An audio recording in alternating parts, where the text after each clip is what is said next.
अस्सलाम वालेकुम वरहमतुल्लाहि वबरकातुहू। प्यारे बच्चों, आज की ऑनलाइन क्लास में आपका वेलकम है। और आज की हम ऑनलाइन क्लास में डिस्कस करेंगे अपना सबक नंबर 5। क्या है हमारा सबक नंबर 5? वो है तितली।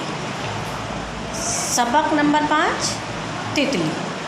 बच्चों, तितली अमूमन बच्चों को पसंद होती है, यानी कि अगर कोई बच्चा तितली को देख लेता है, उड़ती हुई तितली को देखता है अगर कोई बच्चा, तो क्या सोचता है कि मैं इसको पकड़ लूँ, फ़ौरन पकड़ लूँ, और उसके पीछे पीछे भागते हैं कि किसी तरह से हम इसे पकड़ लें। क्यों? क्योंकि तितली इतनी खूबसूरत होती है, रंग बिरंगी होती है और वो सभी को लुभाती है, सभी को अपनी तरफ अट्रैक्ट करती है, आकर्षित करती है। और ख़ासकर बच्चों को तो बहुत ही ज़्यादा अट्रैक्ट करती है अपनी तरफ, यानी बच्चे बहुत जल्दी अट्रैक्ट होते हैं और उसके पीछे पीछे भागते हैं उसे पकड़ने के लिए कि हम इसे पकड़ लें। और आपने देखा होगा, अगर किसी बच्चे ने अगर तितली अपनी लाइफ में कभी एक बार पकड़ी भी हो तो उसके कलर्स देखे होंगे आपने। कितने कच्चे कलर्स होते हैं कि आपके हाथों पर वो कलर आ जाते हैं। यानी यहाँ पर हमें अल्लाह की जो बनाई हुई चीज़ें हैं उनकी तारीफ़ जो है करनी है वाकई, कि अल्लाह ताला ने हर एक चीज़ में कितनी खूबसूरती से अपने आप को नुमाया किया है। यानी हम हर चीज़ में किसे देखते हैं? अल्लाह ताला को, अल्लाह ताला की कुदरत को। तो जब उसके कलर्स हम देखते हैं रंग बिरंगे और हम उसे पकड़ते हैं तो हमारे हाथों पर वो कलर आ जाते हैं, कैसा लगता है? हम क्या दिमाग में सोचते हैं अपने कि अल्लाह ताला ने किस तरह से इसमें कलर भरे होंगे, कितने खूबसूरत कलर हैं ये कि हमारे हाथों पर उतर आए। तो तितली बहुत नाजुक होती है। हमें क्या करना है? हमें तितली को देखकर खुश होना चाहिए, ना कि उसे पकड़ना चाहिए, क्योंकि पकड़ने से क्या होता है, तितली इतनी नाजुक होती है, कभी कभी वो मर भी जाती है। तो तितली जो है कहाँ कहाँ घूमती है? अक्सर आपने देखा होगा तितली फूलों पर बैठती है और फूलों से क्या लेती है? वो फूलों के अंदर आपने बीच में एक तरह का नेक्टर होता है बीच में। ऐसे मान लीजिए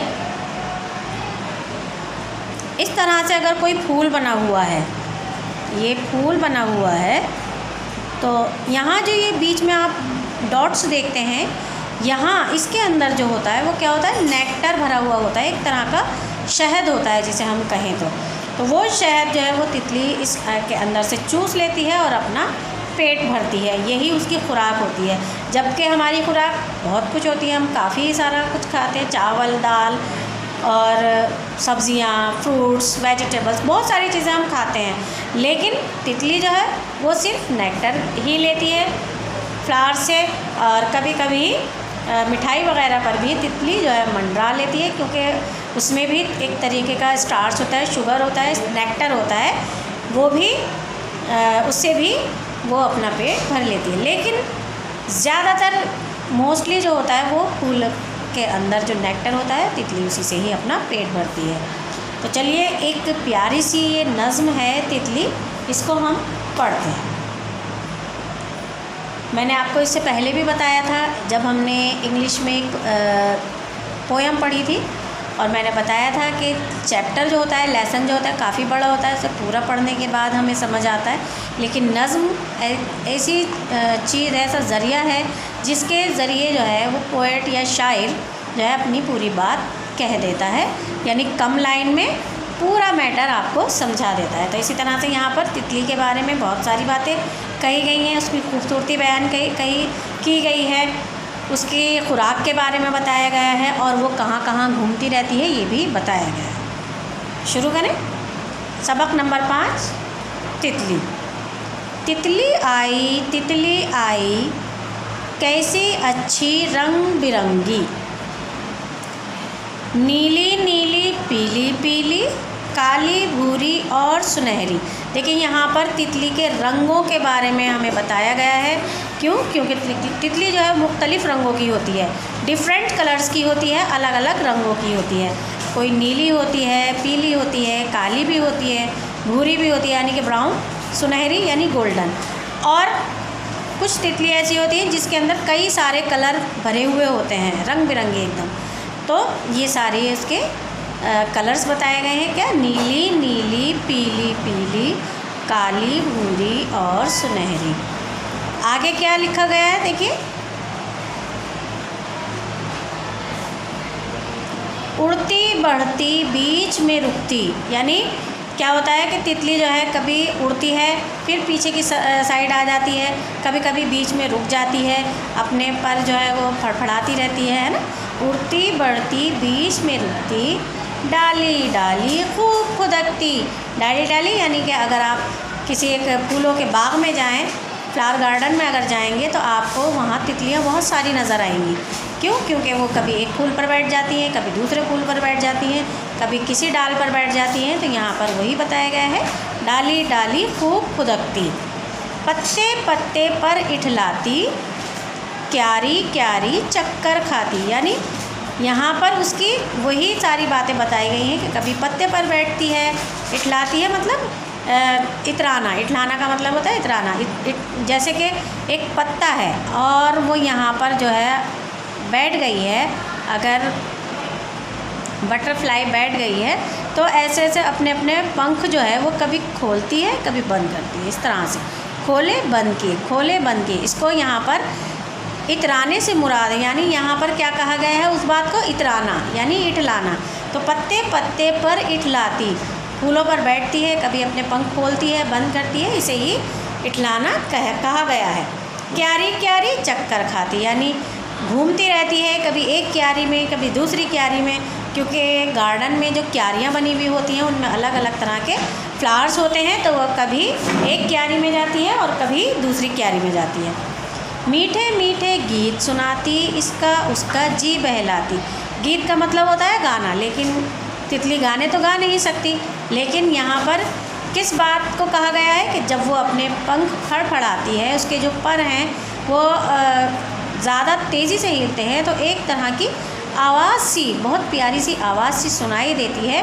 उसी आवाज़ को यहाँ गीत का नाम दिया गया है। यानी मीठे मीठे गीत सुनाती, इसका उसका जी बहलाती। अब सभी का जी बहलाती है। अगर आप लोग तितली को देखते हैं तो आपका दिल कितना खुश हो जाता है। जी बहलाना यानी खुश हो जाना, तो आपका दिल कितना खुश होता है और आप उसके पीछे पीछे उसे पकड़ने के लिए भागते हैं। तो सभी का वो दिल बहलाती है।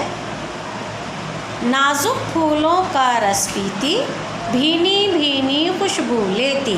नाजुक, आपने देखा है फूल तो वैसे ही नाजुक होते हैं, अगर उनकी पत्ती को आप तोड़ लें या थोड़ा सा मसल दें तो कैसे एकदम ख़राब हो जाते हैं फूल। तो यहाँ उसी को बताया गया है कि नाजुक फूलों का रस पीती। ये मैंने आपको पहले भी बताया था कि फ्लावर का वो फूलों का वो नेक्टर यानी कि रस चूसती है और अपना पेट भरती है। भीनी भीनी खुशबू लेती, भीनी भीनी यानी एकदम मधुर, बड़ी हल्की हल्की सी खुशबू। भीनी भीनी यानी हल्की हल्की खुशबू। तो वो फूलों में से कैसी खुशबू आती है? भीनी भीनी, एकदम हल्की हल्की सी खुशबू। तो वो इन फूलों की खुशबू भी लेती है। आई तितली बाग में आई, रब की अपने शान दिखाई। अब देखिए, सबसे पहले मैंने आपको किसके बारे में बताया? रब की शान के बारे में, अल्लाह ताला की कुदरत के बारे में बताया कि अल्लाह ताला ने तितली को इतना नाजुक बनाया है, उसके अंदर इतने खूबसूरत रंग भरे हैं कि हमें देखकर भी उसकी कुदरत की जो है तारीफ़ निकलती है कि अल्लाह वाकई तूने कितनी सुंदर, कितनी प्यारी प्यारी चीज़ें बनाई हैं दुनिया के अंदर कि जिनको देखकर दिल खुश हो जाता है। तो ये जो तितली है बाग में आई है और किसकी शान दिखा रही है? वो अपने रब की, अपने अल्लाह ताला की शान दिखा रही है कि देखो, मुझे देखो और अल्लाह का शुक्र अदा करो, उसकी तारीफ़ बयान करो कि सुभान अल्लाह, अल्हम्दुलिल्लाह कि अल्लाह ताला ने हमें किन किन नेमतों से नवाजा है। अल्लाह ताला ने दुनिया को कितनी कितनी खूबसूरत चीज़ें अता की हैं। हर वक्त उनका शुक्र अदा करना चाहिए और हर वक्त उसकी तारीफ़ बयान करते रहना चाहिए। तो बच्चों, यहाँ हमने तितली के बारे में प्यारी सी नज़्म पढ़ी है और मुझे पूरी उम्मीद है कि आपको बहुत पसंद आई होगी। एक बार इसको और पढ़ लेते हैं।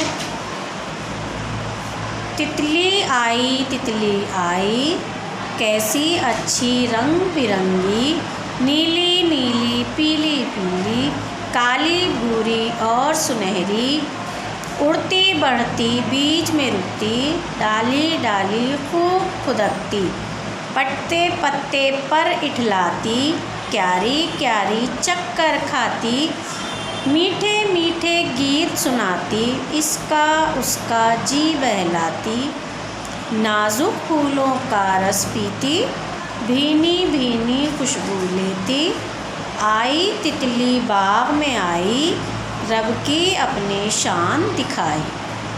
तो इसको आपको कई बार पढ़ लेना है, क्योंकि जब आपकी रीडिंग होगी, यानी लाइव क्लास में आपकी रीडिंग भी होती है, तो जब आपकी रीडिंग हो तो आप इसको आसानी से पढ़ पाएँ।